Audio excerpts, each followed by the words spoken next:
What's going on YouTube? Today we have a 1999 Toyota 4Runner, and with this 4Runner I had one problem. My heat was not working. So first thing I did was I turned on my heat, and then when I turned on my heat I realized that no air was coming out these right here. Okay, so I suspected it was a bad blower motor.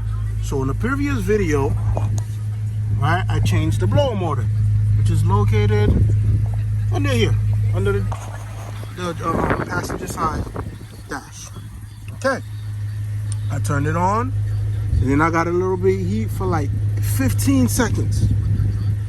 It went away. So I'm like, damn.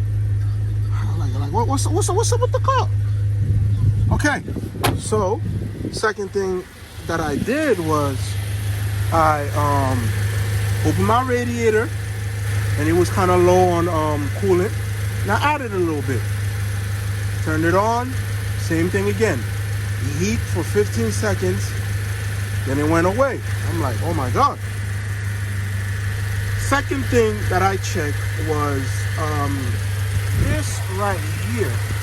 So this valve right here, I don't remember the name on top of my head. The actuator. It's basically responsible from allowing either hot air to come in or cold air to come in. So let me show you exactly what I mean. So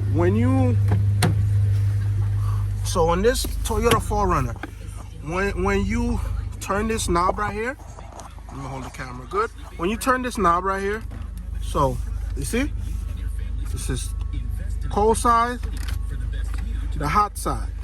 So you hit a clump, so that's it moving like something inside of it. That's like a window kind of, in a way. I don't really know how to properly explain it. I just understand it. That's how it works. So that allows that valve right here controls the hot air in the coil. So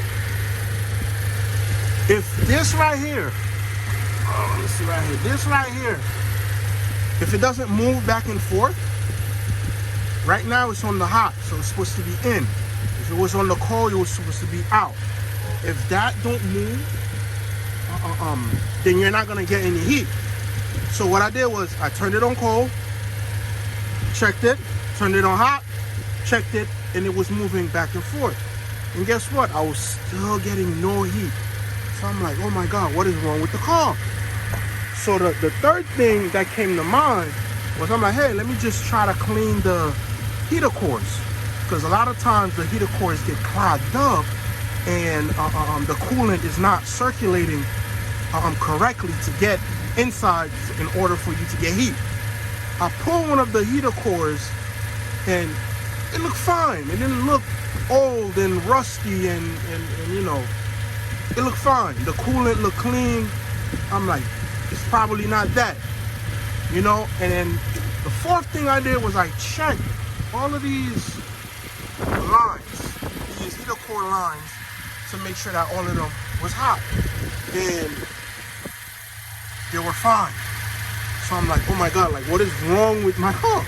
I was so confused, because this is a very simple car. This is the 3RZFE 1999. Like, these cars back then weren't very complicated. This is why I'm able to work in this car and fix a lot of things. So I was confused. I'm like, why is this heat not working? Man, the solution was right in my face. When I pulled out, when I looked here on this overflow or over, whatever it's called, y'all know the name, not a mechanic, I just fixed my own car. When I look in this overflow, whatever over is called, I realized that it had a lot of coolant. So I'm like, every time I keep adding coolant here, it keeps going here. And then this is just getting higher and higher and higher. So I was just like, what's the problem? Ta-da!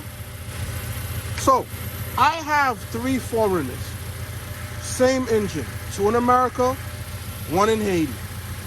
I'm very familiar with my 3R ZFE, whatever it's 2.4 liter or 2.7 liter.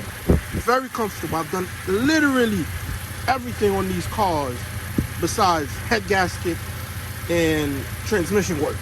Okay, so I mean, you can name it. Injectors, spark plugs, mass airflow sensor, whatever. I've done everything on this car. So when I pull this out, there's supposed to be a tube right here that goes inside of this reservoir that basically pulls coolant when it's needed and then push it out when it's not needed. And this is what's missing that basically made the cars like that made it not work, that made the heat not work. So crazy, right? So honestly, I wasn't near, like, you know, AutoZone was closed, but I needed heat. You know, it's like 28 degrees where I'm at. So what I did was, so you see this canister right here that goes into the airbox vacuum. This is one of those vacuum where, yeah, it's needed for the car, but if you pull it out, it doesn't change the idle, or the car is not gonna shut off. Like, unlike these right here, if you pull them out, the car is gonna shut off. So what I did was, I borrowed it. It was too big. Like, it fell in here. You know, I've been driving the car around like that for a couple weeks. So what I did was I just put it in here. It was too big, and I used a little bit of tape just to make sure it just holds sturdy. And I put it in here, and boom, we got heat. But unfortunately, I'm making this video now. It's inside of here. I'm gonna pull it out. I'm gonna get like a long nose plier to pull it out. All right, so I went to AutoZone, bought a new vacuum. I went with the whatever top, the cover for the reservoir to ensure that it fits. Okay, now we're gonna put it back. All right, look, perfect fit, nice and sturdy. It's a little bit too long because they only sell it by 1 foot. But so right now, I'm just gonna insert it. Just gonna insert it. All right. It's a little bit too long, but it's fine. All right. Woo! So, for anybody watching, if you have a Toyota 4Runner or a Tacoma, your heat is not working, you've changed the heater core, you made sure the actuator, that's the name of this, yes, the actuator is working, you have enough coolant, make sure that your reservoir has its vacuum or two, ensuring that it's sucking coolant, you know, to make sure there's a nice flow going through the heater cores, ensuring that you have heat. So thank you for watching. Be sure to like, comment, and subscribe.